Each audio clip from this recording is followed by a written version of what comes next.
onto the cloud. All right, so here we go. Thank you guys for joining us to this hurricane class. We wanted to go over a contract that had a few different scenarios just as practice to a lot of people out there, and found this is a great time to do it. It came up in as a game in one of the chats, and so we wanted to get the right answer because a lot of contracts were sent back to me as a quiz, and they had a lot of mistakes on them. So I reached out to my buddy Carlos Gil, which I actually went to grade school with. And by the way, Carlos, I got like 5 or 6 text messages.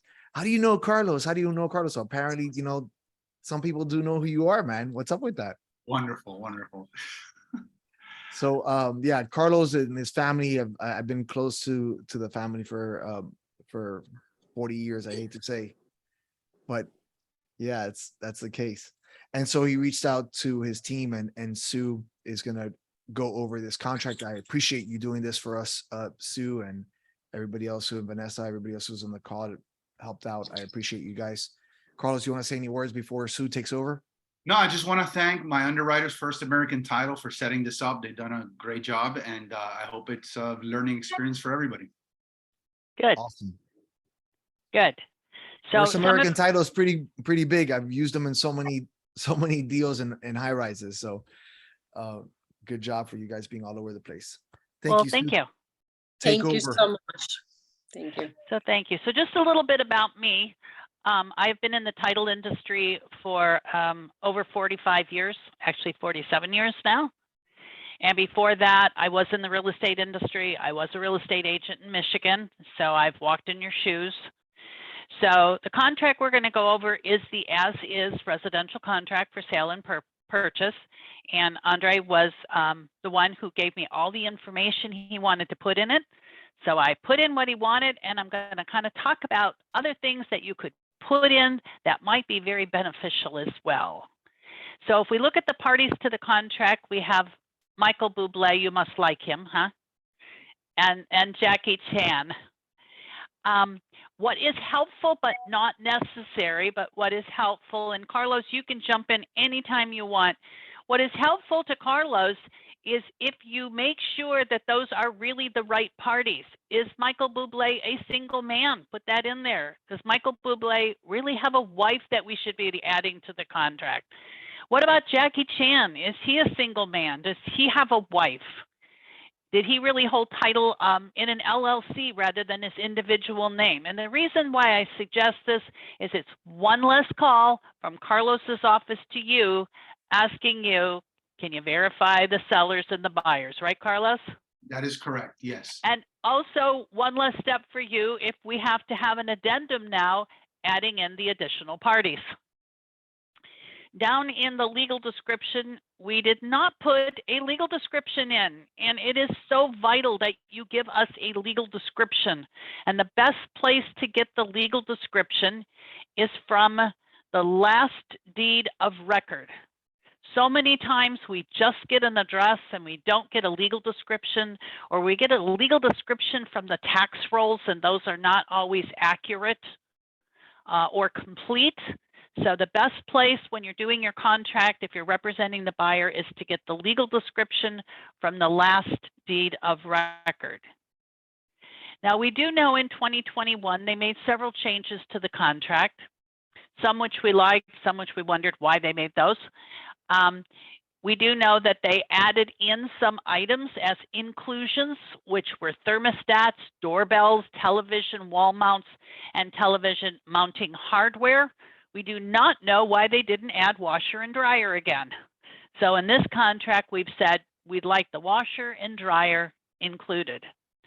Also really important when you're writing your contract to talk about anything that is excluded, even if it's in the listing agreement and it says, hey, the chandelier in the living room is excluded, you still want to put it into the contract. Remember, the listing agreement is simply between the seller and the real estate agent, where the contract is between the buyer and the seller.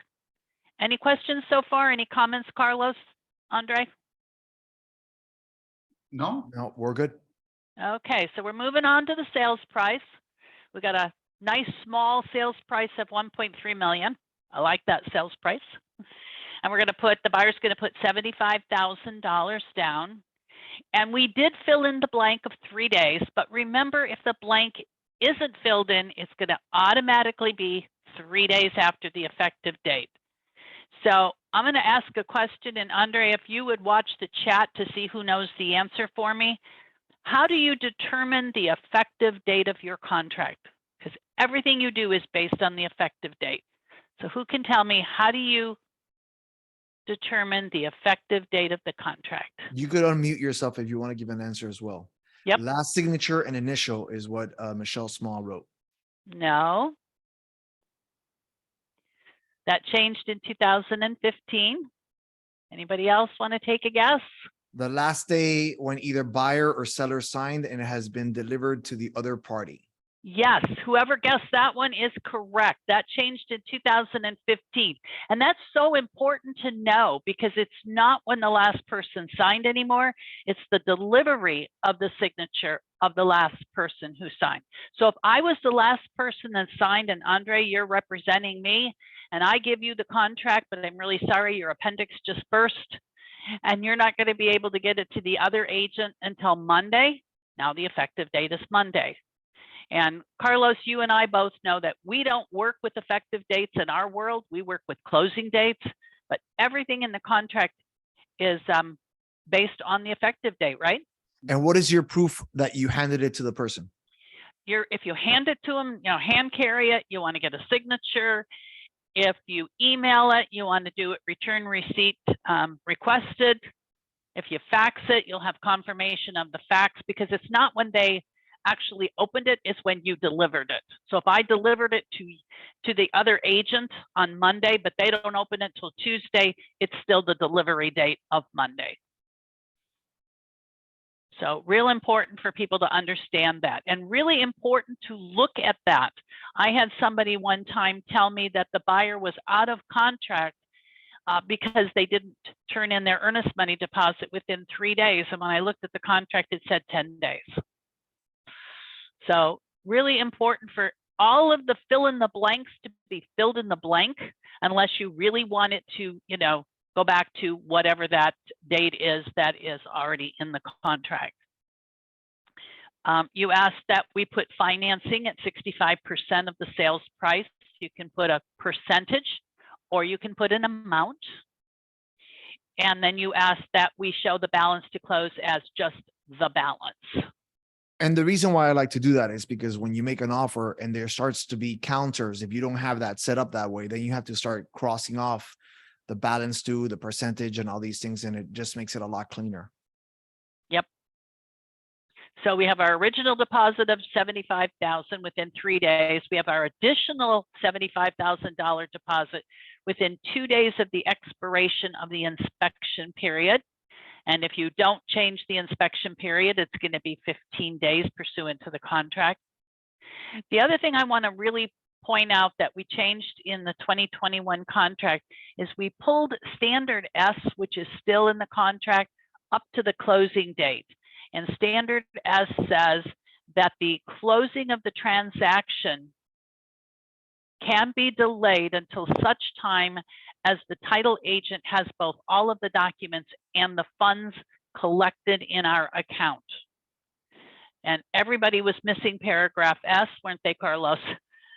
Yes. And everybody said they're out of contract. And we said, no, got to read the whole contract.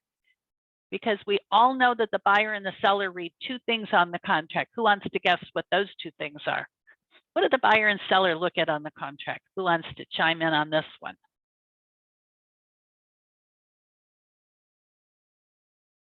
You got anybody with a guess, Andre? Price and price. Price and closing date. Price and closing date. Those are the only 2 things that the buyer and the seller look at, unless you guys do a really, really good job of going over the contract. And Good Carlos, job, Christine. yeah. And Carlos, how many times have people reached back out to you and said, oh my gosh, what do we do now? And you go, what does the contract say, right? Right, exactly. And they go, oh. Now, I have not learned every single line now of the new contract. I could recite every single line of the 2017 contract, I'm still getting used to the new one, the 2021, and I hear there might be some changes in 2022, so we'll see. So we have a closing that's going to occur on or before 45 days from the effective date. We have some people who put in a hard closing date. We have some people who put an on and before date.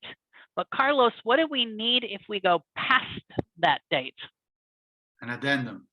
An addendum, yes. And people forget about that. And we say, no, we need an addendum if you're going to extend the closing date. And it's amazing how many people think, you know, it's okay if we change the closing date and make it later. Everybody's going to agree.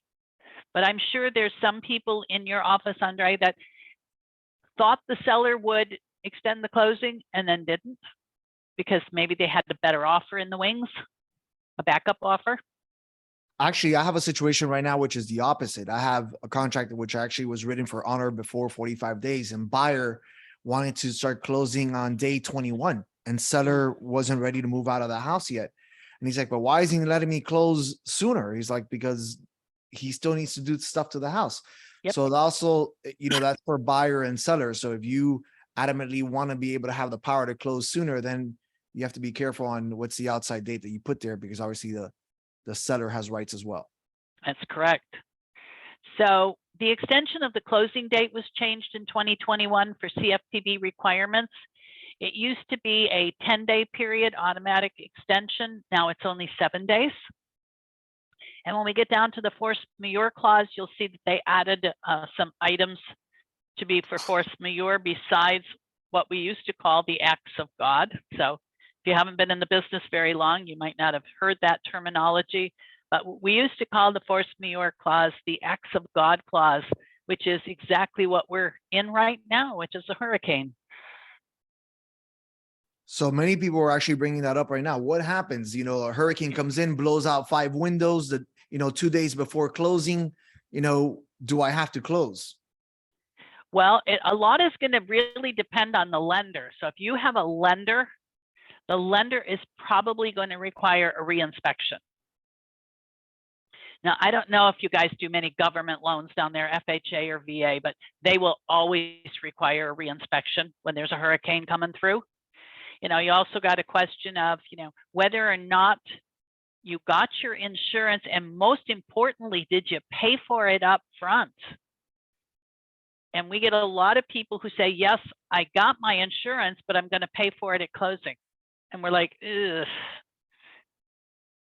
Because that puts the title companies in a bad predicament, because we don't know how soon we can send out the check if there's a hurricane. So what's your recommendation? Your recommendation is that they send the payment of insurance. Let's say I have a closing in 5 days. When should I, you know, send the payment to the insurance company? My recommendation is as soon as you bind the insurance and know the day of closing, you send that check to that insurance company. Get that paid up front so you know there's not going to be any issues. And we see a lot of issues because it didn't get paid, or it got paid, or we sent it and the insurance company never cashed it. You know, right now we're not sure. We know there's no planes going out anywhere, so nobody can FedEx anything. So Jennifer asked, obviously, if something happens to the house prior to closing, who pays for it? And I would imagine that it's the seller who has to pay for it in the event that something happens. It prior would be to the house, seller, because you contracted to buy the house in the condition that it was at when you contracted it. So if something happens to the house in between then and the time of closing, they would need to repair that. Yeah, I'm going to honestly say, if I was a buyer right now, I would not be closing on my property. I'd be, and I don't know, Carlos, if you've had a lot of people want to reschedule for next week. I'm assuming you have. Oh, you're on mute, Carlos. Everything is on hold until next week. That's the standard procedure. Yep. And that's due to the force majeure. So that's a good clause to have in our contract. But you're going to find that nobody's going to be willing to close this week, and very few lenders are going to be willing to close with this hurricane coming into town. So, and it's, you know, going to affect pretty much the entire state of Florida through the weekend. So in this case, we've determined that this is going to be a lease or occupancy after closing.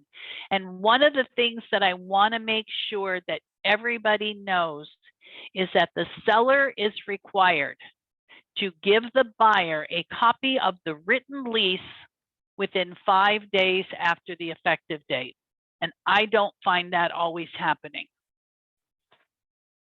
So that is a requirement of the contract, that the seller provides the buyer with copies of the written leases within 5 days after the effective date. So my suggestion, and I only make suggestions because I'm not an attorney, my suggestion is when you go to take a listing, you get a copy of that written lease so you have it in place already. We've had a lot of circumstances where people found out they didn't have a written lease. It was a month to month. It was a verbal agreement. And again, contractually, the seller must provide a copy of the lease. Assignability changed in 2021.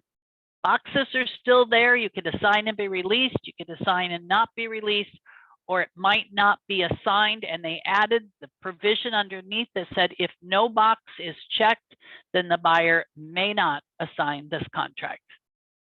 And a lot of people are forgetting to mark one of those boxes. So remember I told you at the beginning how important it is to mark all the boxes and fill in the blanks. And I don't know, Carlos, if you've had any issues yet with the assignability since people aren't looking to see that it changed or not. Not yet. Good. So this contract is contingent upon within 30 days, the buyer obtaining approval of a conventional, and I used a fixed loan, okay? But in addition to that, since 2021, the second part of that financing condition is that the lender has to have received the appraisal or an alternative valuation of the property satisfactory to the lender. So it just said before the buyer had to be approved, which meant he was credit worthy, he met all the criteria, but now it says, and the lender has to have that appraisal. Now, I kind of want to talk about this really quickly because very few approvals you're ever going to get are final approvals. The reason being, since the CFPB came into play in 2015, lenders must re-verify income, assets, and employment 24 to 48 hours in advance. So Carlos, how many closings do you think we're actually getting approved at the closing table as we send the lender documents?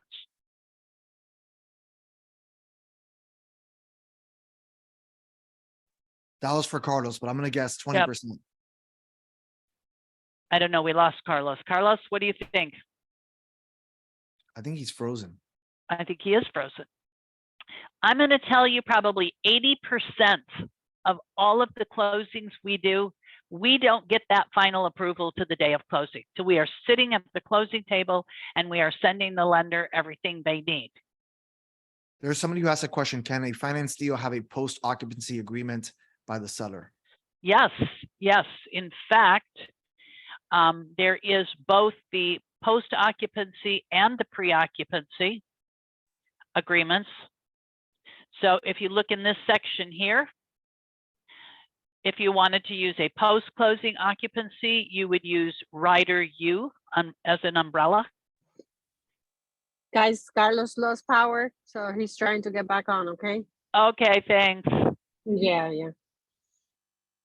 So the other thing I want to bring up, and a lot of people don't understand, is the contract is not contingent upon the buyer making application for his loan within 5 days.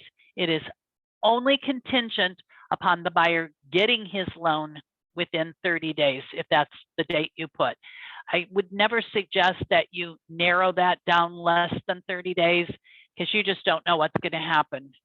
You know, are we going to get an appraisal? Are we going to get a survey? Are we going to get everything we need in a timely fashion? And Andre, I think you're frozen now. Nope, there you are. Okay.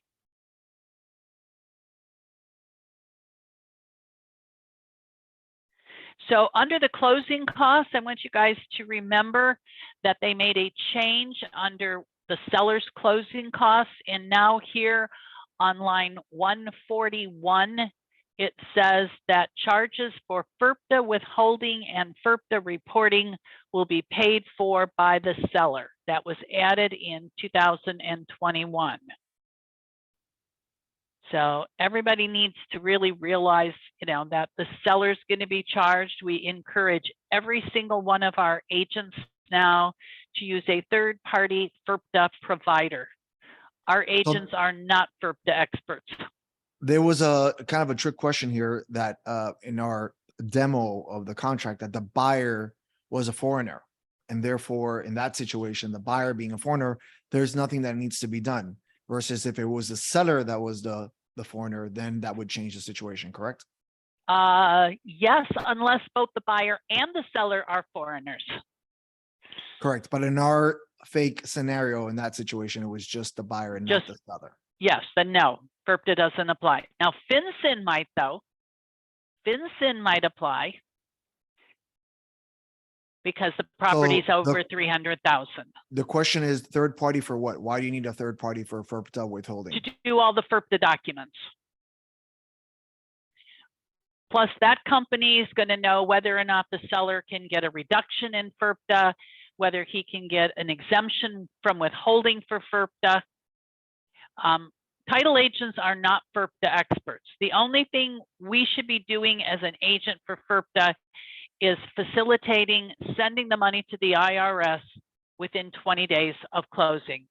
And even that, it is technically under FERPTA guidelines, the buyer's responsibility to make sure that the funds get to the IRS within 20 days of closing. But right now, there's so many things going on that, we tell our title agents, use a good FERPTA provider. It'll make their lives a lot easier. Also, these FERPTA companies are really good at checking identification because, as you know, we have many people perpetrating to be sellers who are not sellers. More and more it's happening. And they represent that they're the seller of a vacant land or a seller of an unencumbered property, and they are not the true sellers. So these FERPTA companies will also vet those identifications for us as well. Under title insurance, I want to remind everybody that we are required to provide a copy of the commitment to the borrower, the buyer, 5 days before closing on cash, 15 days before closing on a mortgage closing. And also, I want you to be aware that both contracts, and on this contract, it starts on line 159. It says, if the seller has an owner's policy of title insurance covering the real property, the seller shall furnish a copy to the buyer and the closing agent within 5 days after the effective date. If you're representing a seller, please make sure that you are getting that when you take the listing. Great the other tip. thing, pardon? Great tip. Oh, That's thank you. a great tip. Thank you. The other thing you have to remember is that in 2017, they changed what a municipal lien search was.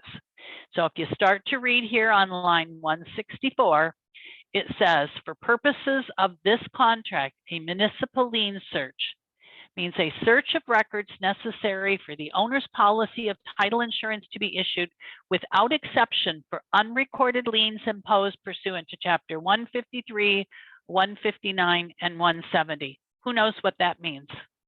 Anybody know what that means?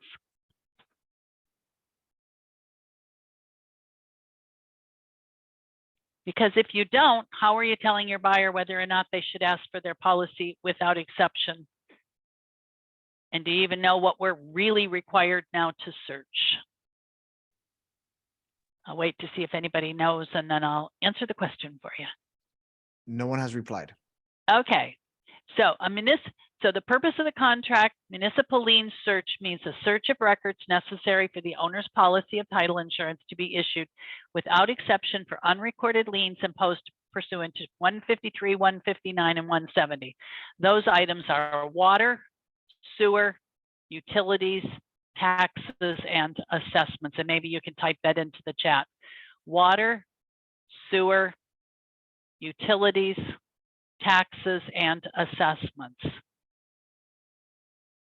No longer is there a requirement to do a municipal lien search for code enforcement violations or open or expired permits. And who do you think should be ordering that municipal lien search? Who should order a municipal lien search and make sure everything is taken care of? Anybody? The buyer. Yeah, probably the buyer. Everybody thinks it's the title agent. Oh, the title agent will do that. And I call that part of the honey while you're up. Honey, while you're up, can you order the survey? Honey, while you're up, can you order a municipal lien search? Remember, we are only required to order that one piece for chapter 153 and 159 and 170. Now, most of the agents will order all three pieces as a courtesy to the closing, but you need to ask, will you order all three pieces?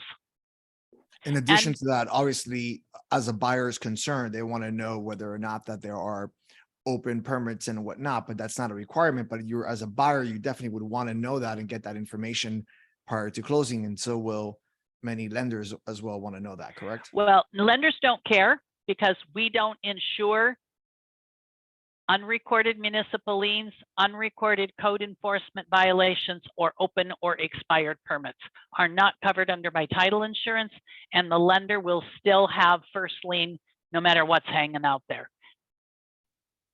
So everybody thinks, well, don't you guys check because it's part of title? And we go, nope, it's outside the scope of title. So if you want to type in the three things we don't insure: unrecorded municipal liens, unrecorded code enforcement violations, and open or expired permits.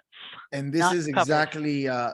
exactly why the reason that Carlos recommends that everybody have a clause or type in saying seller will close any open permits and or violations prior to closing to make sure that that is covered. Correct? Contractually, yes. Contractually. Yes. Because that way you make sure that you're crossing your T's and dotting your I's and protecting your buyer, that when he takes over that property, he doesn't inherit a problem that the seller left behind. Correct. So, of course, you can check any one of these boxes: who's going to pay for title. Seller can designate and pay, buyer can designate and pay, or you can go ahead and use the Miami-Dade Broward regional provision. Make sure one of those is marked. Don't just leave it to chance. Again, remember, something's got to be marked in that area. We go down to the survey, and you can see this is on both contracts. On line 182, it says, if seller has a survey covering the real property, a copy shall be furnished to the buyer and closing agent within 5 days after the effective date. Another good thing for you to get when you take the listing. I've already told you, get a copy of the lease. If it's a lease, get a copy of the owner's title insurance policy and get a copy of the survey. Really important things to get. We go down in special assessments, and you asked me to mark the one that says seller shall pay assessments due prior to closing and buyer shall pay assessments due after closing. One of the things that is not mentioned here, but you need to know about, is PACE financing. PACE is property assessed clean energy, and you do have a lot of it down there in your area. Biggest provider is a company called Y-Green. And in fact, I finally, and I do take full credit for this because I have been nagging the FAR Bar Committee for 5 years, they finally added a PACE rider. It is rider EE Edward, and it does two things. It discloses under pursuant to chapter 163.08 that the seller has PACE financing. And it also says that everybody should be aware that in almost every situation, the buyer cannot assume it and the seller will have to pay it off at closing. So another good thing to ask a seller when you take a listing is, hey, those are really nice windows, or I like your roof, or you got brand new hurricane shutters, and how did you pay for it? And if they say, oh, it's a great program, we use PACE financing and the buyer's going to assume it, first thing you need to tell them is, no, that's not going to happen. Got to be paid off at the time of closing. The only time it can be assumed is if the buyer is paying cash and wants to assume it. Otherwise, it has to be paid off at closing because it would become a super priority lien over the lender's new mortgage. Any questions on PACE? Great tip. And somebody brought that up in one of the chats that I was in. And so I'm glad that you addressed it. This permit disclosure, I know a lot of people don't read the disclosures, but I'm going to tell you, if I was representing a seller today, I would go over this permit disclosure. It says, except as may have been disclosed by the seller to the buyer in a written disclosure, seller does not know any improvements made to the property which were made without required permits or made pursuant to permits which have not been properly closed or otherwise disposed of pursuant to Chapter 553.79. So many sellers don't understand that whether or not they signed the seller's disclosure, the permit disclosure is within the contract. And the buyer could go back to the seller now and say, you told me there weren't any issues and now there are. So please do a good job of going over that paragraph with the seller.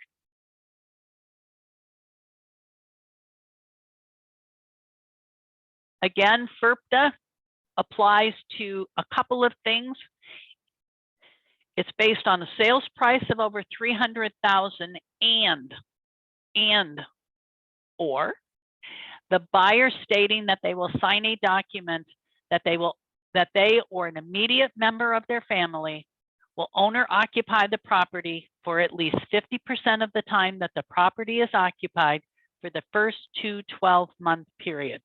If you are dealing with vacant land, the buyer can't sign that because they're not going to live there. So vacant land transactions with a foreign seller will require FERPTA withholding. Paragraph J is really important. So if you're not going over that one with your seller, please do so. It says seller knows of no facts materially affecting the value of the real property, which are not readily observable and which have not been disclosed to buyer.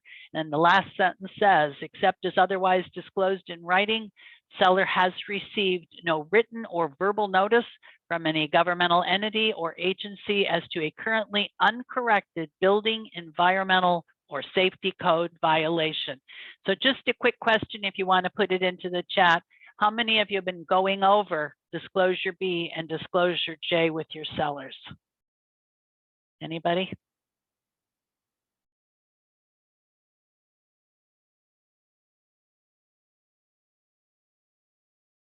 No answers.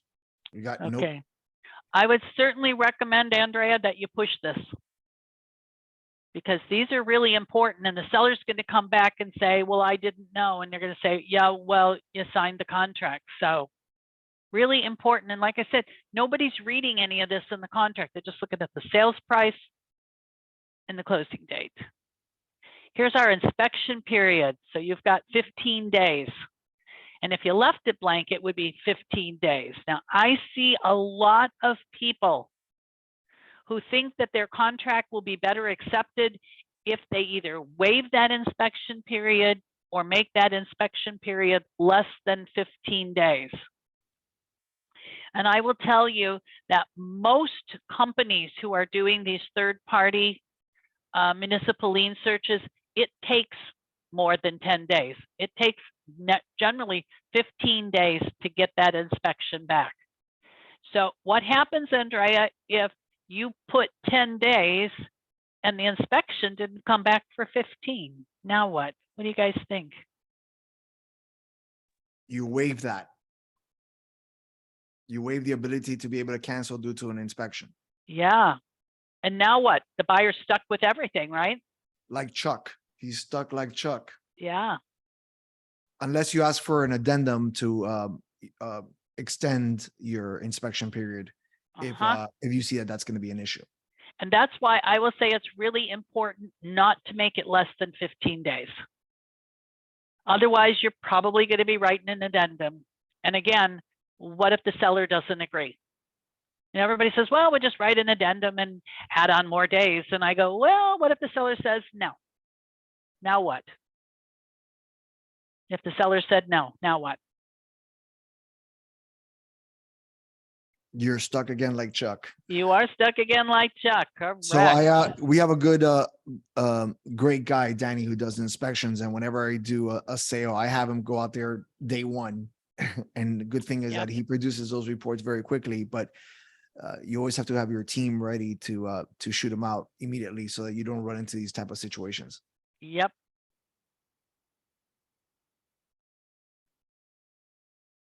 Now, right now, this contract, the as-is contract, says that the buyer is responsible for the closeout of permits. And it says that on this line right here, 287, the seller shall not be required to expend or become obligated to expend any money. So I think you talked about adding that clause into your contract. Add it in the comments, correct? In other Yep. words, to contradict this, because if not, and this due to that line of 287, in reality, the seller is not obligated. Correct. Correct. Now, let's see what you put in. The seller will close any open permits or violations prior to closing. That's a recommendation from Carlos. And I might also just say, and I'm not an attorney, I might want to say the seller will close and pay. Because just because he's going to close, it doesn't say he's going to pay for it. Good point. You know, he could still say, yeah, I closed them all, but hey, buyer, the expense is on you. Although you might not be able to close them if you don't pay for them. So, Maybe, you know, well, yeah, but he might ask the buyer then for the money. Right. And say, well, I did it, but guess what? You were supposed to pay for it. So now cough up the funds. right. So it's good to do that. I'm So thinking. Question, do you scratch line 287 when you write that? Should you scratch off line 280? No, I just added in I would just add it in the additional conditions. Okay. Now remember, if you use the standard contract, there is a provision that says the seller will close out any and all open permits, and it will also talk about the amount of money they will be required to expend. So it's either got a percentage or a dollar value if you use the standard contract. If you use the as-is contract, as it states, without adding anything else in, it's all on the buyer to take care of. Got it. Let's see what else. Default. Let's talk a little bit about default. Dispute resolution. Many years ago, the real estate industry said, we don't want to hold earnest money deposits anymore. We'll make the title people hold it. No, you did not give us a choice. You just said, okay, now our contract says you guys are in charge. And we said, okay. And we have a fiduciary duty to hold that money until both parties in writing tell us where the money should go. So whether we're giving it to another title company for closing, or whether we're paying out after there was an issue where everybody said, yeah, we're going to terminate the contract. Remember, just because you sign a termination of cancellation of contract, we still need a separate document from the parties instructing us where the money should go. And if there is a dispute, 10 days after the dispute, we have the authority to send that money to arbitration or mediation. And I can tell you right now that the court's going to find a way that whatever money you send them, that's what it's going to cost. So just keep in mind, cancellation and termination of contract is one thing, but remember, title companies are not a party to the contract. So in addition to that, we need a release of earnest money deposit signed by the buyer and the seller. If you have never read the standards, I strongly suggest you read Standard A. I'll just go over it really briefly. And this is why it's good to get that seller's owner's policy up front. Everybody who gets title insurance gets insurable title with exceptions. The seller's old policy will show those exceptions. Marketable title says the buyer will accept the property knowing what they can and cannot do to it based on building and use restrictions, zonings, easements, right-of-way, setbacks, oil, gas, and mineral rights. So people don't understand there is a difference between insurable title, which will always show the exception, and marketable title, which is I, the buyer, will agree to accept.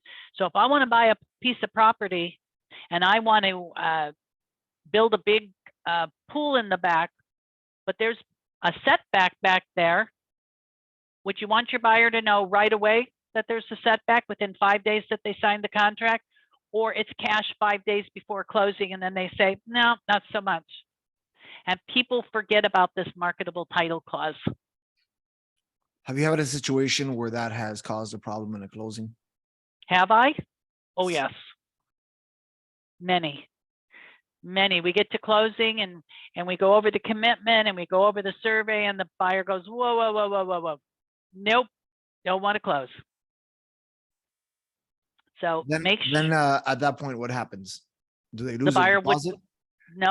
No, because the buyer doesn't have what they determine to be marketable title pursuant to standard A. So they could walk out. They could. Mm-hmm. Yep.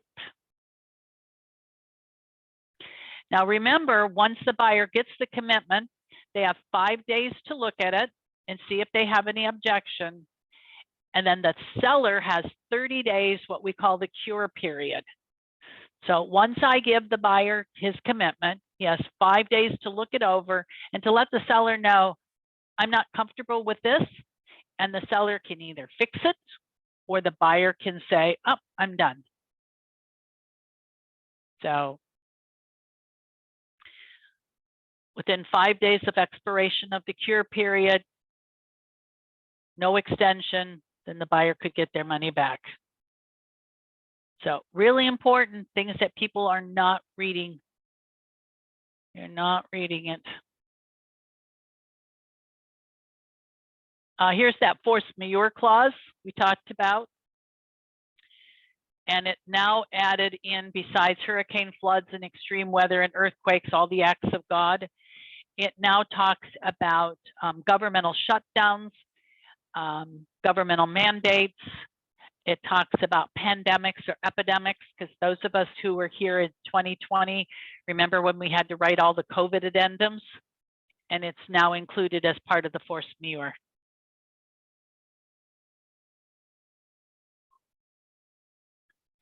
FinCEN, we talk about FinCEN because that's a requirement, and you guys are in FinCEN country. FinCEN has to do with any property over $300,000. Miami, Miami-Dade, Broward, and Palm Beach County. Every few months, they add more counties. Every few months, they lower the price point.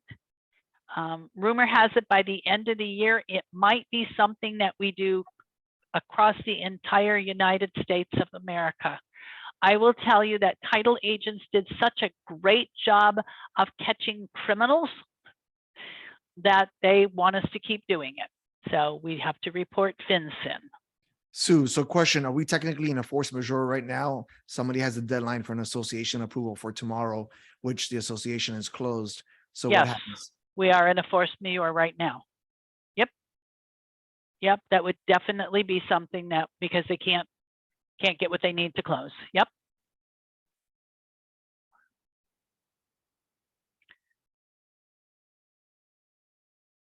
(1031) exchange, it's important for us to know that, whether or not it's a 1031 exchange or not. Here's that paragraph S I talked about. Collected or collection of funds means checks tendered or received, including deposits, have been actually and finally collected and deposited in our account. So it says closing and disbursement of funds and delivery of closing documents may be delayed by closing agent until such amounts have been collected in the closing agent's account. And this could be happening right now if you were doing a closing today, not being able to get the funds and or the documents back. So everybody needs to realize this is in this contract. It came about because of the Consumer Financial Protection Bureau TRID guidelines. So under TRID guidelines, the buyer must sign his note and mortgage on the day of closing, or as they call it, the day of consummation. So under the old RESPA guidelines, the buyer could sign his documents up to and including the day of closing. Under TRID guidelines, he must sign his documents on the day of closing. Anytime you have a mail away buyer who falls under TRID guidelines, you are never going to have immediate disbursement, ever, ever, ever. And don't tell the people, don't worry, we'll get the money tomorrow. We don't know. Let's just say the buyer was signing their documents up in Michigan today for a closing, and now all the FedEx planes aren't working. When do you think that's going to disperse? Probably in a couple of days. Probably Monday. Yep. Here is the FERPTA tax withholding. And again, most buyers do not understand that they are actually obligated. It actually all falls back on the buyer for FERPTA. Sometimes people have to come out of pocket. and Yes. pay, correct? So let's say Yep. you bought a property for $1 million and then you sell it for $1 million. And then what happens? Yeah. FERPTA gets their money first. Government always gets their money first. IRS is number one. And you can see right here in the contract that it says that the buyer is responsible to make sure the money goes. It says, in the event the net proceeds due seller are not deficient, seller shall deliver to the buyer at closing the additional collected funds. And you can see here, it says the buyer shall timely remit said funds to the IRS.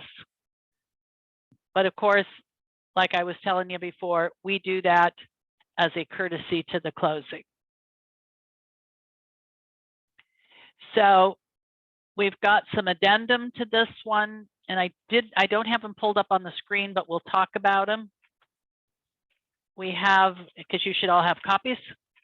Bear with me 1 minute. So somebody's asking, should we add a clause requiring seller to disclose their FERPTA? Actually, you're supposed to disclose that the seller is a FERPTA seller, correct? Yes, it's in the contract that says the seller will disclose whether or not Yeah, he it falls says it under actually when FERPTA. we were just at, it says it, you're actually supposed to disclose that. Yes. And generally they do, right, Carlos? Generally Yeah, they do. generally. Yeah. Which outside FERPTA company are you using, Carlos? We let the seller's accountant handle the forms, the 8828 forms. Okay. I'm just going to make a suggestion here. Okay. This is just a suggestion that you talk to either FERPTA Solutions or Total FERPTA, because one of the other things they will do for you as a courtesy of being a customer is check passports of foreigners to make sure they're valid. Okay, good to know. You know? I will send you their information to Carlos, that way you have it handy. Yeah, I sometimes worry when the seller picks, because is that really an attorney? I will tell you, Carlos, that I saw a file where they had said that this accounting firm provided the W-7s, and I found out that that accounting firm didn't really do them. The people went in and created them themselves and pretended to be the FERPTA accounting company. Okay, So just like I said, it's getting scary out there. thank you. It's getting that whole foreign seller, not really being the seller is crazy. And I will tell you guys that we've seen anywhere, because we have to pay claims out on these. We've seen anywhere from $10,000 to $1 million of fake sellers selling property that isn't theirs. We're getting better at catching it. And Carlos, I strongly suggest you might want to talk about doing the many faces of fraud class, the 2-hour CE credit hours that we have. Kind of talks to the real estate agents about all the things that they can do to help us with it. Okay, Good stuff. Can we go over the addendums? Yep. So does everybody have them? or do I need to go pull them? Yeah, I think it'd be better if you pull them up so that we could have it on the, Okay, well, it's gonna on the take me a recording. minute. It's Sure, gonna no take me a problem. minute. It's okay.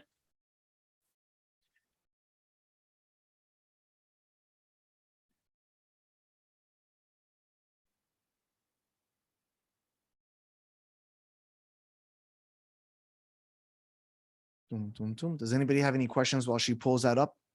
You're welcome to unmute yourself and ask. Here we go. Okay, so here is the condominium rider. So in our situation, we said the maintenance was about 1,500 and there was a special assessment and there was a There it master is, association. right down there. So here we're going over the 1,500 as a monthly condo fee and $200 as a association, a master association. And then we also had a situation for a special assessment. Yes, we did. And did I put it in here?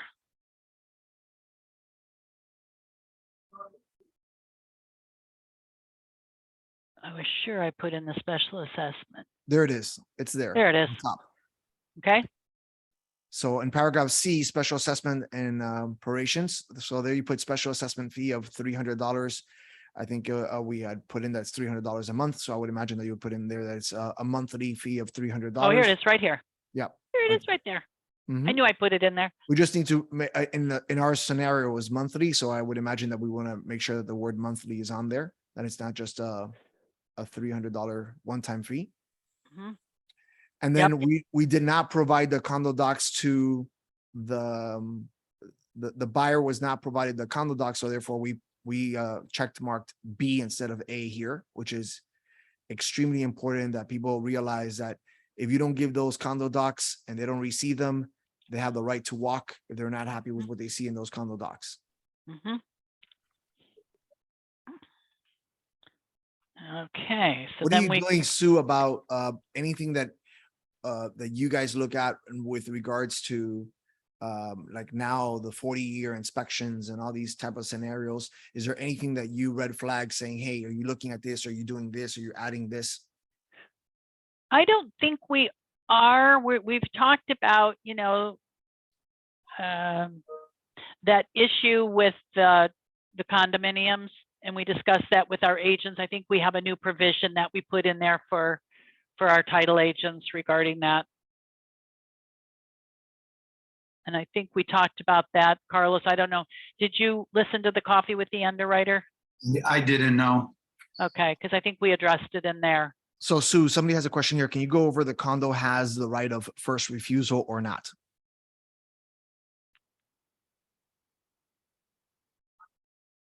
Well, I think that is whether or not this particular condominium requires an approval to be there. So I I'll think give you I'll were give waiting you- right now for one, right? I'll give you an example of one that's going on at the Mondrian in Miami Beach on 1100 West Avenue. They have the right, the first right of refusal to buy the deal. So, and they've been buying a lot of them. So in a situation where you bring in a buyer to a deal at that building and the association governing body decides that they want to buy it instead of you buying it, they have the first right of refusal and they will have the ability to pull the trigger and buy that deal from you, and you lose a deal. In this particular situation, they've been paying both brokers regardless. Even though your buyer didn't end up buying it, the association still pays you your commission. And that has happened with, I've been involved in several deals like that in that particular building. And so I can speak from experience that that's what happens in that scenario. So you can see I just went in and put, yep, they do have the right of first refusal. That's not necessarily the case in this particular building that Right. we're sampling. It's just that we're explaining how it is. Correct. Yeah, because I wouldn't know in that particular building. Correct. All right, so let's look at, hold on, let me go grab this one. Patty, did that answer your question? So here is the appraisal contingency. Now, can you go over the difference between this appraisal contingency and what it stipulates in the contract? Well, the contract talks about the fact that the lender has to have a satisfactory appraisal prior to or as part of the loan being approved. Correct. And satisfactory to them. It doesn't necessarily Correct. mean that it's satisfactory to you as the buyer. Right. By the way, you're marking up the page. I know. I'm sorry. It's all good. There's a question here. So if the condo has the first right of refusal and the contract automatically contingent on the association waiving that right? Yes, correct. Because if they don't waive that right, then you can't pull the trigger. So what I was doing on that particular building is that I was writing in that the inspection period and these other things that you were needing in your contract the clock started ticking after the association waived that right, because you don't want to go through all the efforts of getting your inspection and all that stuff happening. And then the condo association says, hey, I want to do this. I'm buying your unit. And then you wasted all that time. So that's how I did it, me, personally, in that particular situation, and it worked out. What's the difference between association having the right of first refusal and members of the association having the right? Depends on how they have their association structured. Right. They may have their association structured that all the members have to agree, or it just might say, no, the board of the association has to be the ones that agree. So Jacqueline, it says, what is the best way to confirm if they have the right of first refusal? Number one, the seller for sure knows that, and they would say so. Or if not, you would get that information from the association when you ask them, because you're gonna obviously have to ask for the application to fill out for Correct. your new buyer, and you could always ask that question. So going back to the appraisal really quickly, the contract itself, the appraisal part is really more for the lender, where the appraisal contingency is more for the buyer. So is what the lender appraised the property for, is that going to be okay with the buyer? What if it was they wanted to get a loan for $1 million, and the lender says that, and the appraisal came in for 950, and the lender says, yeah, I'm good with 950. That's good. Now the buyer has to come up with the rest of the money, right, Andre? Correct. And what if he doesn't have the rest of the money? Then he's stuck like Chuck. Yeah. So always important, to use this appraisal contingency as a protection for the borrower. Right. Because he could get his loan approved. He can be approved for the loan. The lender can say, yep, I'm happy with the appraisal, but it was below what I wanted. Oh, now what? I like you're saying you're stuck like Chuck. Right.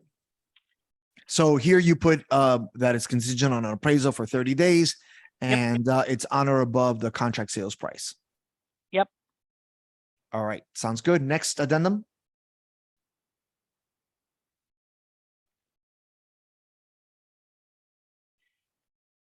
Let's see. I can't remember which, were we using this lead paint one? No, the disclosure. This one. Yeah, it goes This with, one. I think it was J or P. P. P as in paint. Correct. So if the property is pre-1978, you have to use a lead paint, base paint disclosure. Whether or not there was any lead paint used within the property. Which this particular building and this particular contract the building happens to be built in 1975, so it does apply. I used to laugh all the time, and I used to just say what this says is, don't lick the walls. There you go. Because it can pose a particular risk to pregnant women and small children and animals, and we really have to be mindful. It is an issue. So in this case, we're going to use this writer, and let's see, did I keep this one?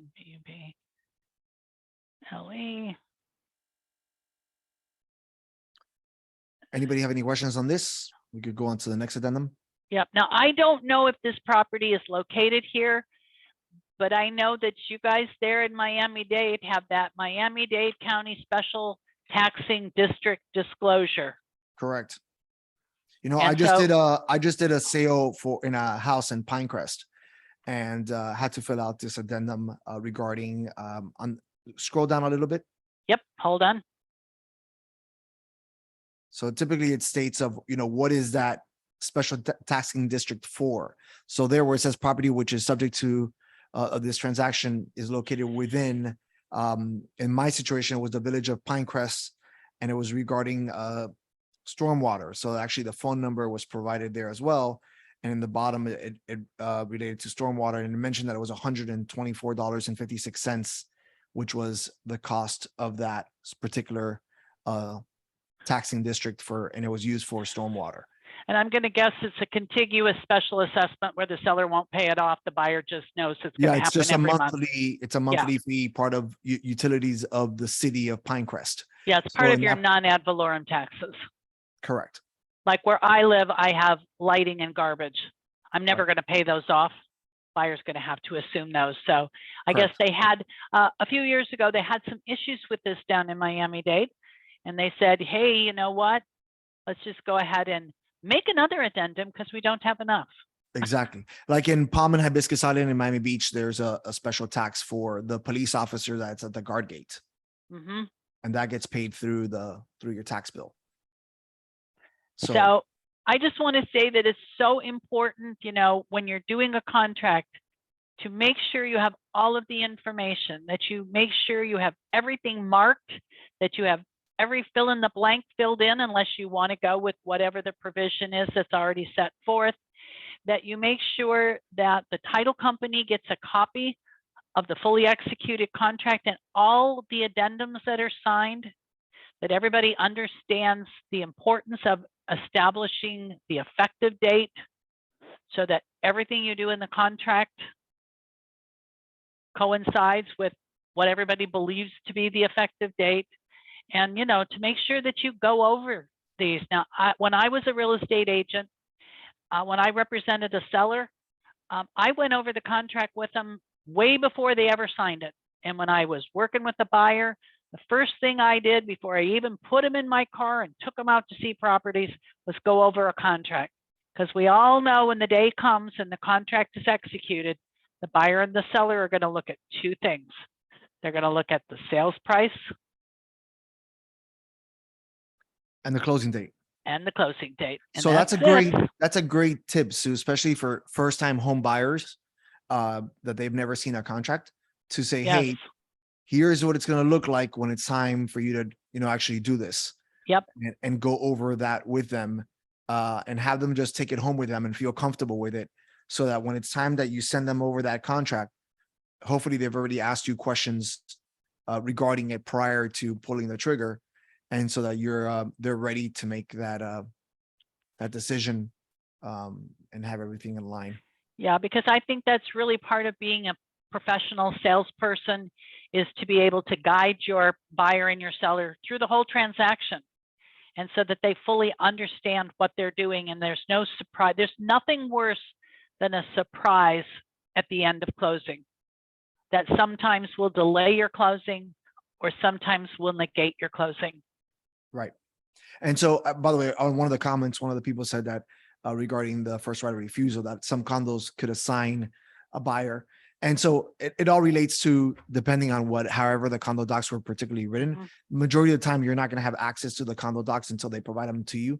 But a lot of times, so you could typically get those kind of questions answered when you speak to the association, and then obviously reconfirm it when you go over their condo docs. Yeah, and one of the things that I would do if you work with a lot of buyers who are buying in these associations, kind of keep yourself some kind of a system. So, this particular association says yes, this particular association says no. So you don't have to reinvent that wheel each and every time. Right. Guys, this is a great opportunity. If you have a question, you want to unmute yourself and ask, or type it into the chat. I'm happy to read it out. Anyone? I'm hoping this was beneficial for everybody. Sue, we just went over by 8 minutes, but that was amazing. I appreciate you and Carlos and the whole team for putting this together in such short notice, and for you going along with our fictitious story of simulation of a possible buyer. And so thank you for putting that together. And people are asking, will this be available to be viewed later? Yes, I'll share the link later on of the recording that I just did, so that everybody could go over it afterwards and practice as many times as you need. Does everybody think? Type 1 in the chat if you thought that Sue was fantastic, please. Oh, thank you. Awesome. Let's go. You got a 10 I got out a of 10 10. out of 10. I like that. That's awesome. Thank you, everyone. I really want to thank Carlos. He actually had to jump off because he had a run closing right now. So he asked me to please thank everyone and each of you guys for joining today. He looks forward to working with you. And please, any questions that he can answer, just feel free to reach out to him. I can vouch for him. And he's truly amazing. Awesome. Thank you so much, Sue. Please be safe out there. We know that you're in Orlando. Please be cautious. Obviously, this is a serious storm, and we wish you all the best. Thank you very much. Bye. Bye-bye. Thank you. Bye, Ciao. Michelle. Love you.